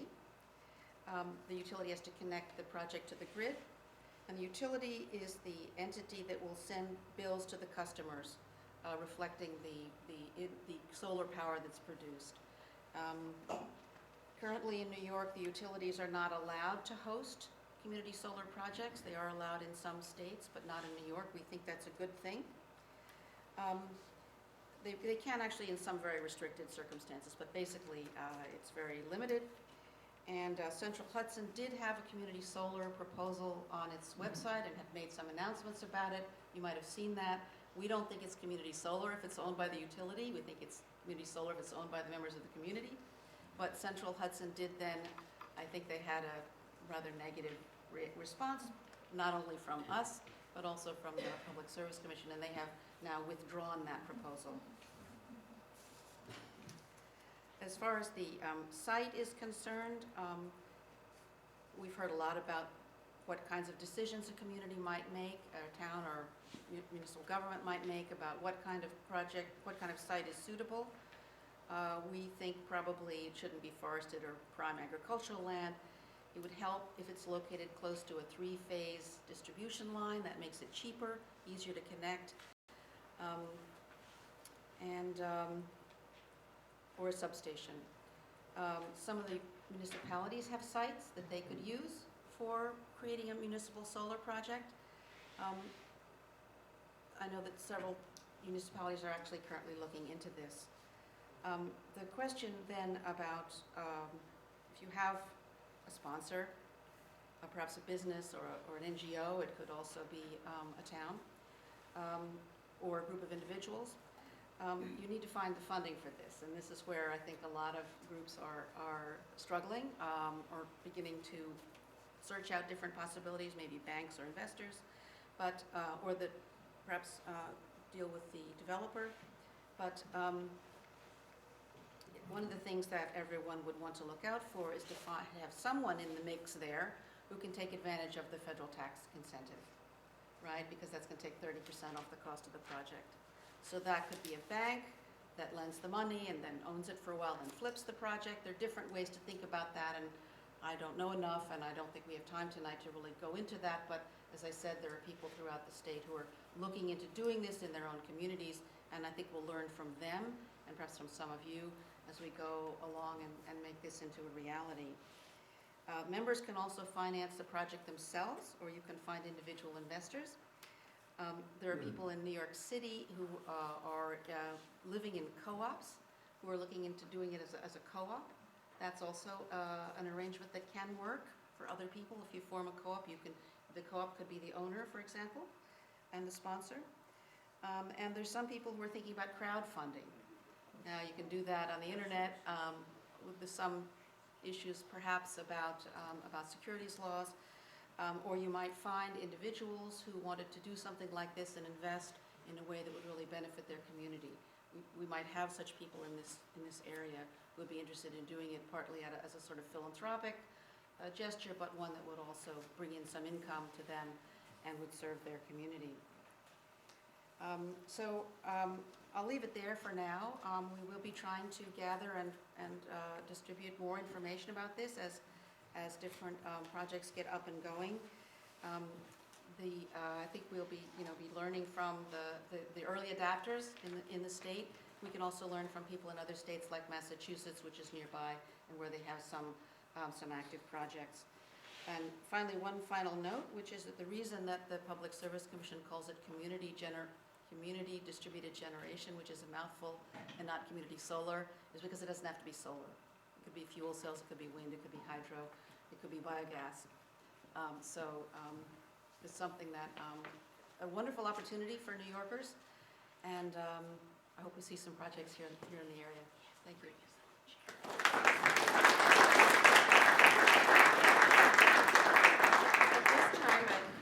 like to welcome Max Joel from NYSERDA. Max, you're going to have to bring your own chair unless you want to stand. and Liz Higgins to also come up. Liz is from Cornell Cooperative Extension, has the connection with the agricultural community. And Liz, is there a farmer here that has had experience that would be willing to come up and join the panel? I don't want to put anybody on the spot, but. Thank you. And I'll ask you to please introduce him.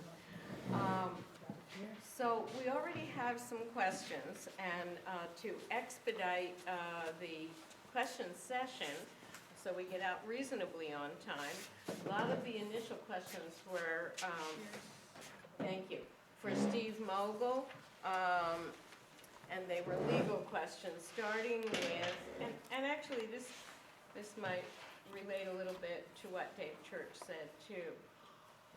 Why won't sites be upgraded rather than decommissioned? In order to maintain renewable energy generation, upgrading sites should be more reasonable than decommissioning. So, Steve or Dave, do you want to take a crack at that? I Please use the mic. I'm sorry. I wouldn't characterize that necessarily as a legal question. I mean, within the confines of this sample lease that we looked at, we're talking about a 40-and-a-half-year potential lease term. So certainly within that period of time, the tenant could elect to upgrade the system, and that would be the tenant's prerogative. So they certainly can upgrade if they choose to, but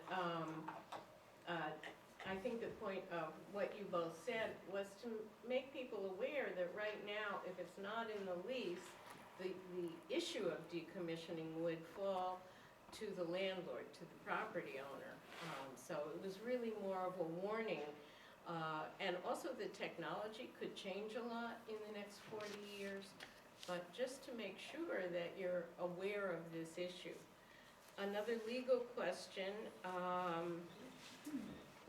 have landlords been successful in breaking up the contract into two contracts? In other words, one for an assessment period and one for an actual lease? Well, what I can, anything I could say about that would be anecdotal. The fact is, I have heard from other attorneys in the field, I have heard from some landowners with regard to this specific company and its willingness to negotiate in any substantive way the terms of the lease. So that would be a question of negotiation. It would be up to either an individual landlord or a group of landowners to make that sort of approach, and it's purely a point of negotiation. And a similar question, would subdividing one's parcel before entering into the legal contract prevent many of the issues you raised? For example, into one with dwelling, garage, pool, barn, etc., and one with the balance of the load? That's certainly a possibility. I mean, if it's land that could be subdivided, keep in mind, of course, that subdivision of property is not necessarily an inexpensive process. And of course, one of the issues with the sample lease is that we're not, these are sent out in a sort of shotgun or blunderbuss approach, and the tenant, the proposed tenant, I think knows very little about the individual lot at the time that they're sending out this lease for signature. So, once again, is it something that someone could contact, this entity or whichever entity is approaching them and say, look, I want to make sure ahead of time that, you guys take a look at the property, that you know that you want it, that you know where you want it. Is that a possibility? Sure. Great, thank you. A couple of definitions that people asked about Define large-scale solar, what is the unit of measure, what is small, and what's the threshold in between, and define a commercial solar farm. And let's not confuse the term commercial solar farm, a place that is generating electricity, with a real agricultural farm. I just want to give as an example, out on the pavilion is a 10 kilowatt system. So it would take 100 of those to equal 1 megawatt. So on your way out, take a look at what a 10 kilowatt system looks like, multiply that in your mind times 100, and that would be a 1 megawatt system.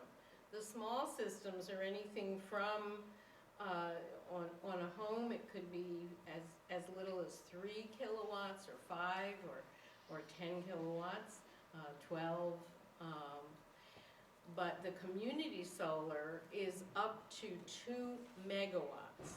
So that would be 200 times a 10 megawatt system, and a 10 kilowatt system.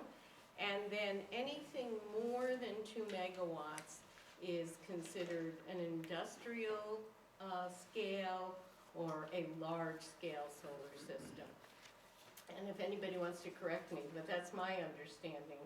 Jen, is that pretty much it? Yeah, I mean, another, Please use the microphone. But I know that just, it'll be important. I'm sorry.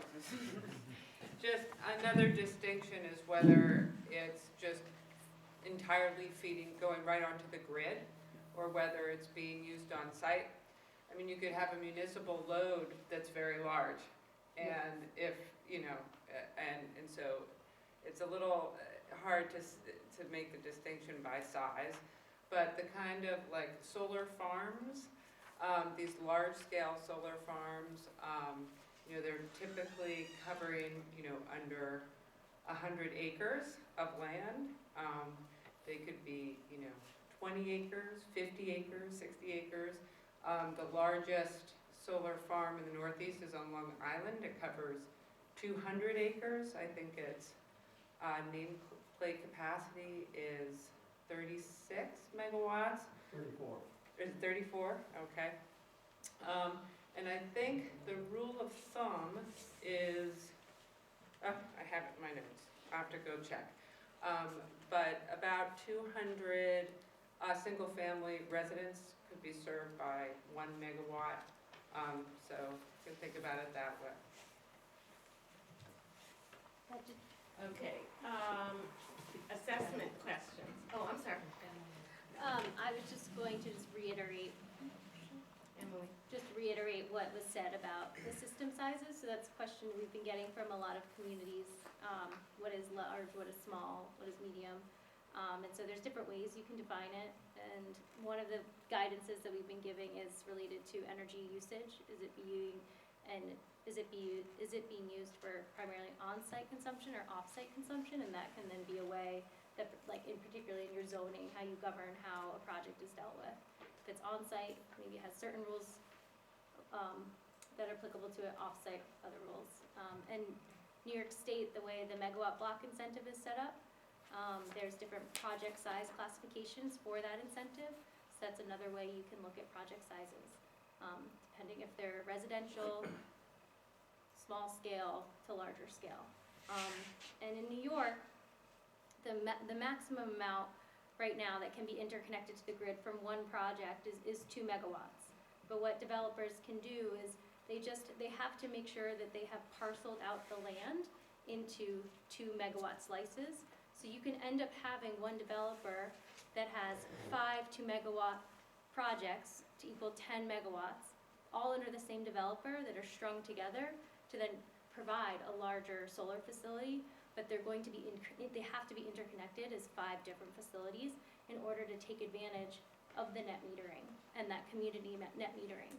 So you could see under community net metering larger projects of 10 megawatts or greater, but each individual project would have to be parceled as 2 megawatts and interconnected as 2 megawatts.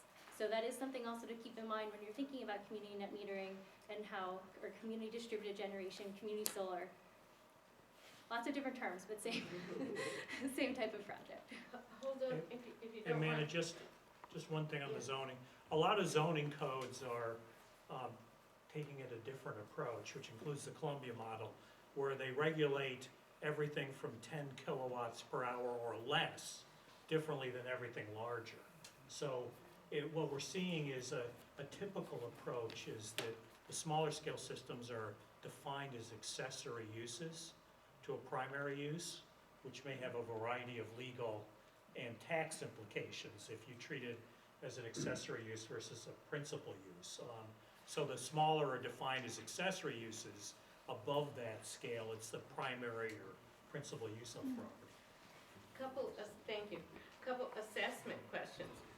Will you increase the assessed value of the land due to the new revenue stream?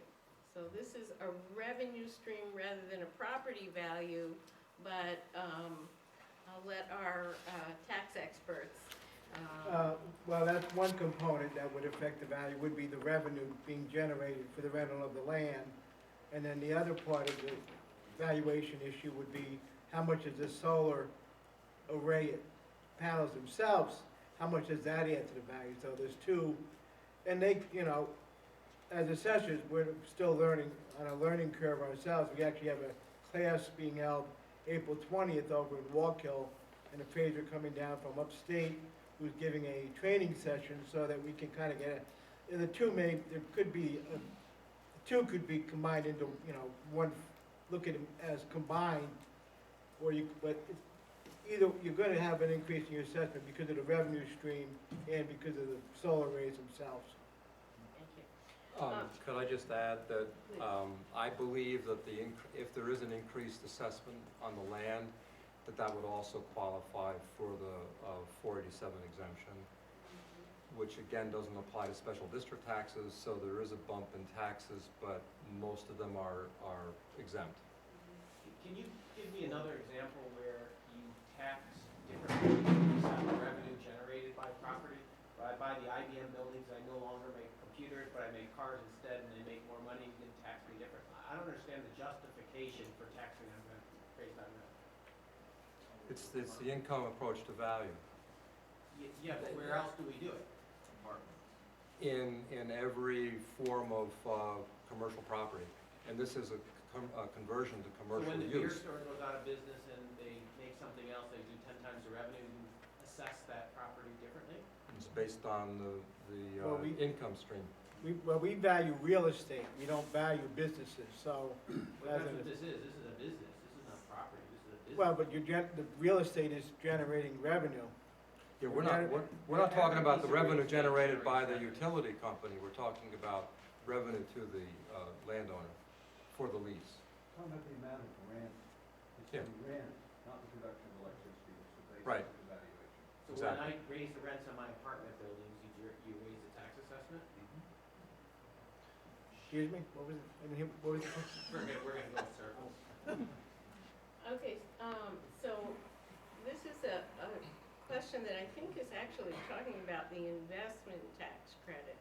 Is the same tax credit formula going to be similar to the current residential formula? Maybe not, but I somehow thought when they said tax credit formula, that they may be talking about the investment tax credit.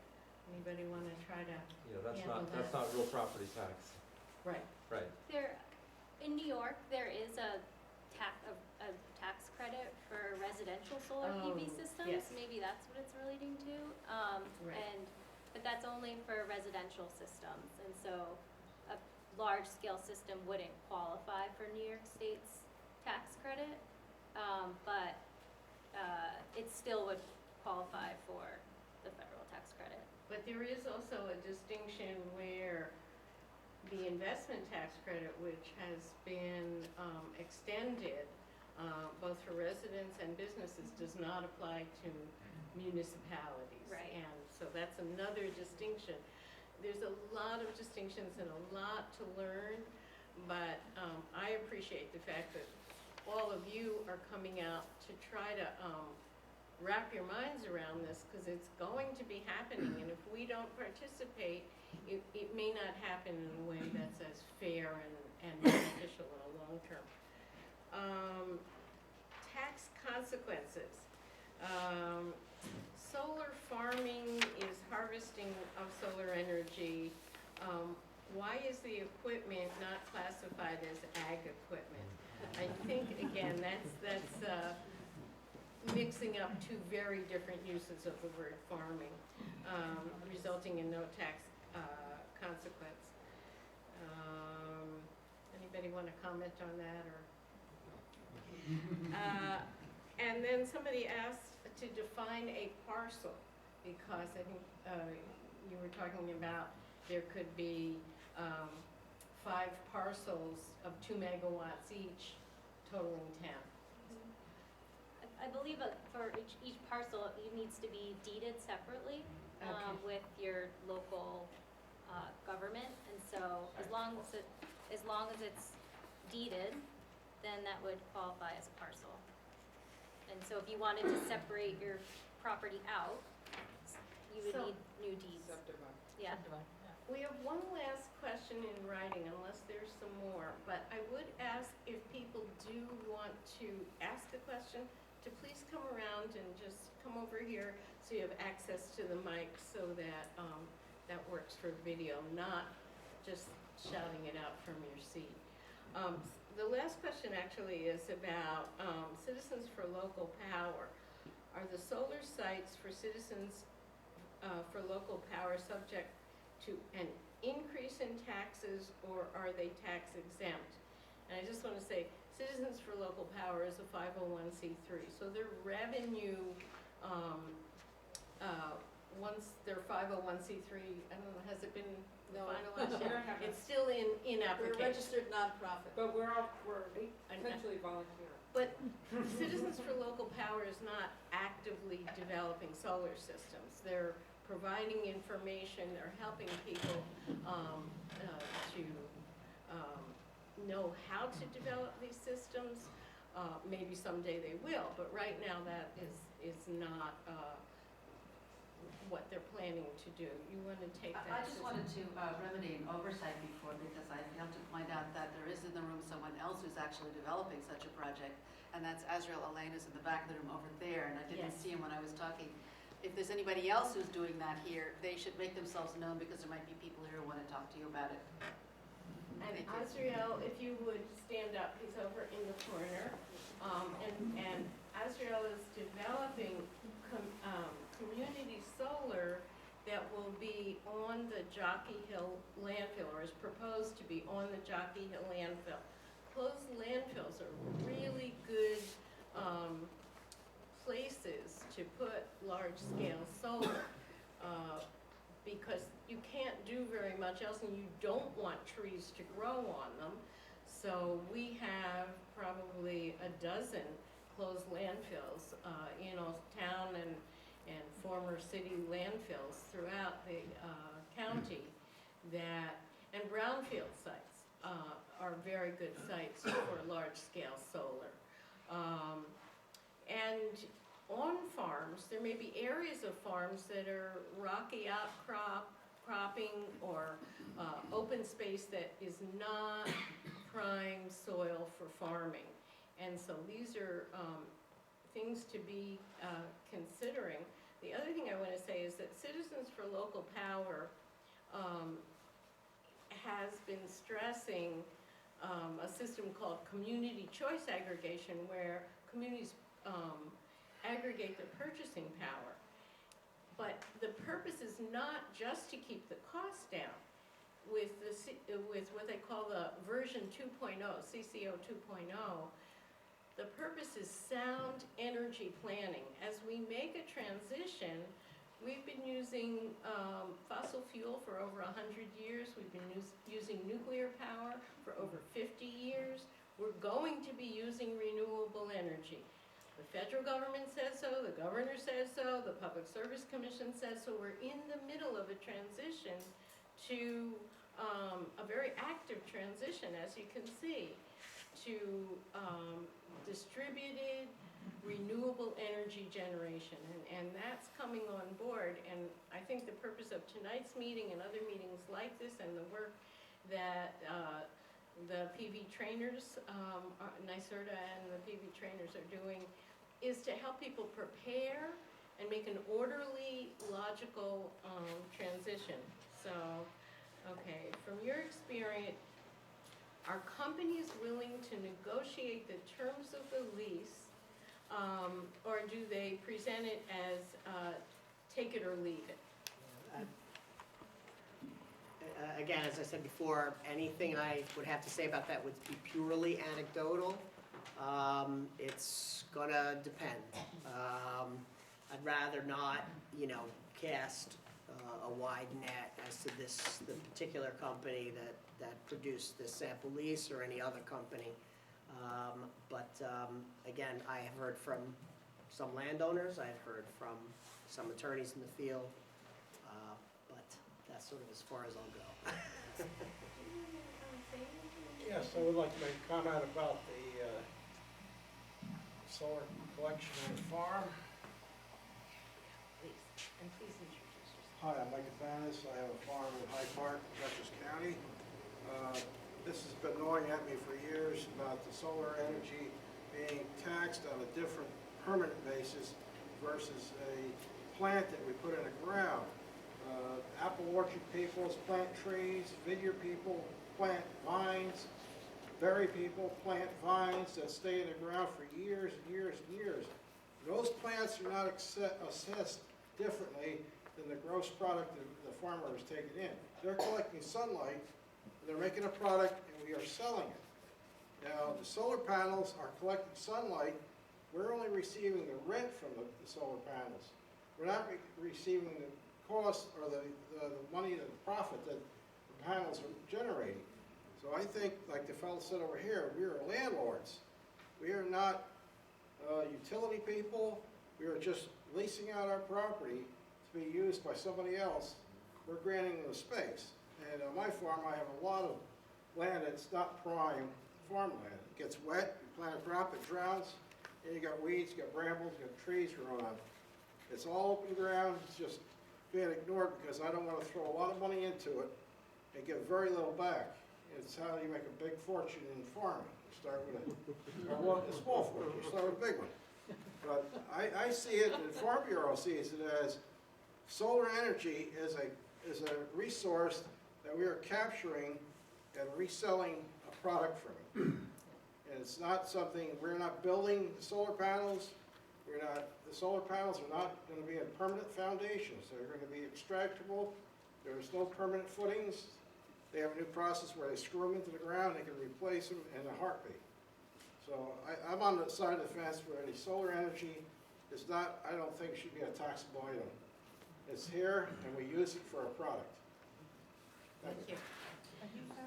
Liz, did you want to add anything? Or I think maybe, I don't think this is going to reach them.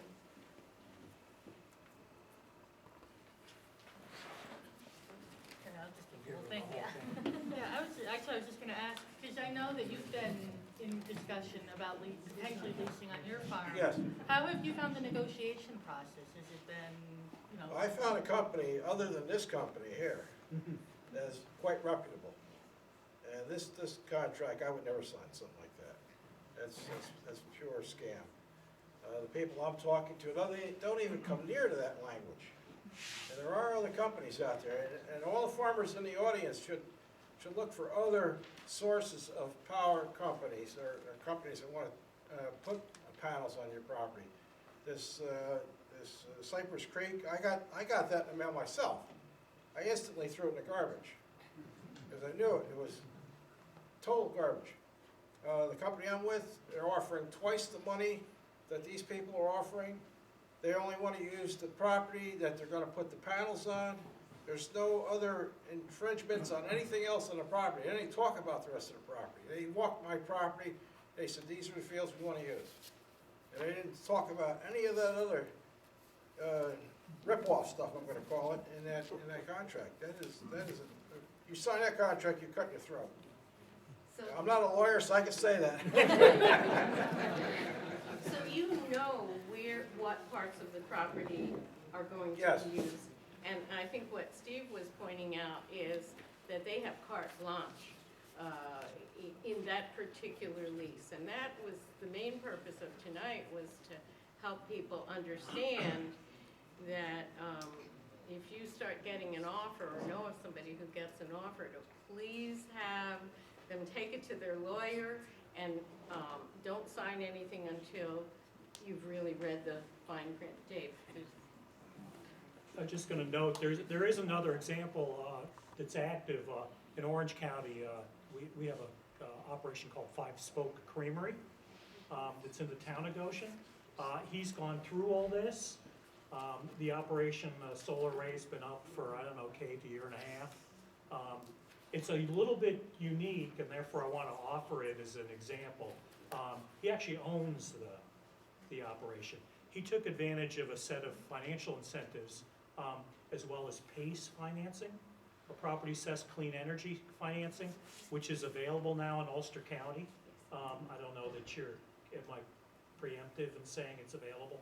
It definitely is. Okay. Yes. But I think he uses all that energy on his property. No, he doesn't use all of it, Kate, but it's just as a different example, if you want to look at this option, there is a means by which you could get some very attractive financing and probably grants for the initial work, and advance it in a bit of a different way if you're, one, supportive of it and primarily interested in using it on your own farm property. So look at that. We could share some Five Spoke Creamery examples. I would note on this whole question, this lease is bizarre to me, but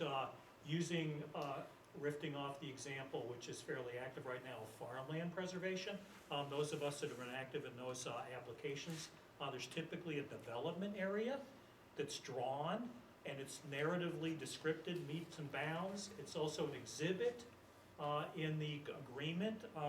It seems to me that it'd be quite logical to use that approach as an instrument for defining the area that's subject to this. Otherwise, I can't imagine why a farmer would enter into these kinds of agreements. I want to re-emphasize what you said about PACE, Property Assessed Clean Energy. And what that is that you can borrow money based on the fact that you own the property and pay the investment off with the energy you generate and sell back to the grid, or the savings for the energy you use on your own property. I am proud to say that was one of the first bills I introduced, along with Tracy Bartels and supported by several other legislators in the room, to establish a law to allow the Energy Improvement Corporation, which is run by a nonprofit called Energize, and Amanda Laval at the Department of Environment is the contact person in Ulster County, and she can put you in touch with Heather Flournoy.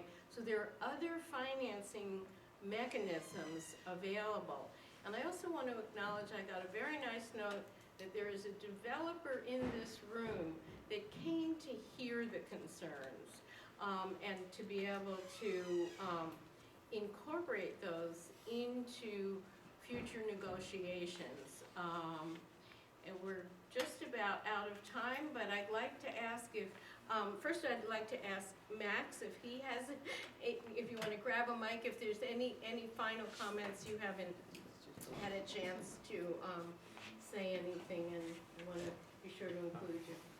Well, I guess my main comment is just, thank you to Anna Jo and everyone else who set up this event. It was a lot of really. Yeah, I'm wondering if that's Okay. working. You gotta flick it, switch. All right, sorry. Hear me now. I was just saying thank you to everyone who helped set up this event. A lot of great information shared tonight. You can find, as Emily mentioned, you can find all the materials that she discussed on the NYSERDA and the PV Trainers website. We're also collecting some of the information is most relevant just to landowners into one place, and that will be posted on the NYSERDA website very soon, and we'll make sure that goes out to everyone who signed in today. And we have everyone's email. If we don't, be sure we do, because this has been videotaped, and the PowerPoints and resource material will be forwarded to you. And if you define an educational need, please let us know, because we felt this was kind of an emergency, because there are so many offers being made, and we wanted to have an educated population, and you can all talk to all the people that you know, and I know there's some reporters here that will help get the information out. There was a story in Associated Press this morning, just to be sure that we don't want to delay the implementation of renewable energy. But we want to, as I said before, do it right. We have 2 more questions, and then I think we'll wrap it up. Thank you. Mine's just very quick. My name is Ann Whaling, and I work for Cypress Creek Renewables, the company with So I'm really thankful that this presentation has been put together to lay some of the issues that you have concerns about, on the table. And I would like to say that we've tried to be very responsive during the leasing process with people who have negotiated with us and who have brought their lawyers into the discussion. And I'm certainly happy to sit down and meet with anybody or talk with anybody and try and answer your questions and allay your concerns. I don't think that everything is on fire quite this much, but I do apologize for really providing a lease that generated this much concern in the community. It was never our intent to do that, and we really do want to be good community partners. So thank you.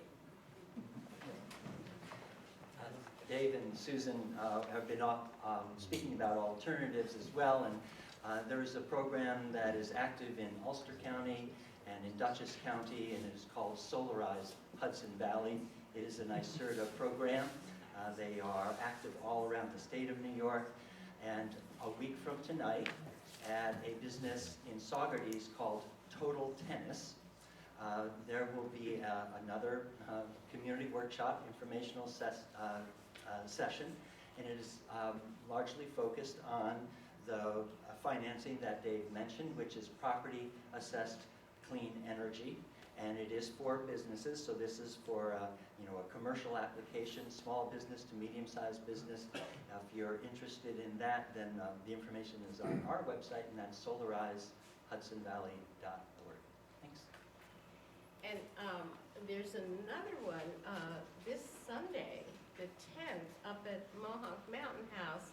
I think it's called Beyond Rooftop Solar. I have a flyer somewhere, but I do think that, just look up Mohawk Mountain House and Beyond Rooftops, and you'll get the information, and it's a wonderful excuse to go up to one of the jewels of Ulster County, Mohawk Mountain House. And I believe that's put on by Mohawk Consultations. And so you can see, we really are in the middle. It's been a long lag time getting here, a good 20 years or more. But solar is about to take off, and I just want to thank all of you hardy people for not being deterred by the weather. Some of you have come a long distance, and our panelists who came a very long distance from Sullivan County, from Albany, from across the river in Dutchess, and in Orange County. And thank everyone very much, and we'll stay in communication so we can work together to have a really wonderful outcome and become a model for the rest of New York State in the Mid-Hudson region.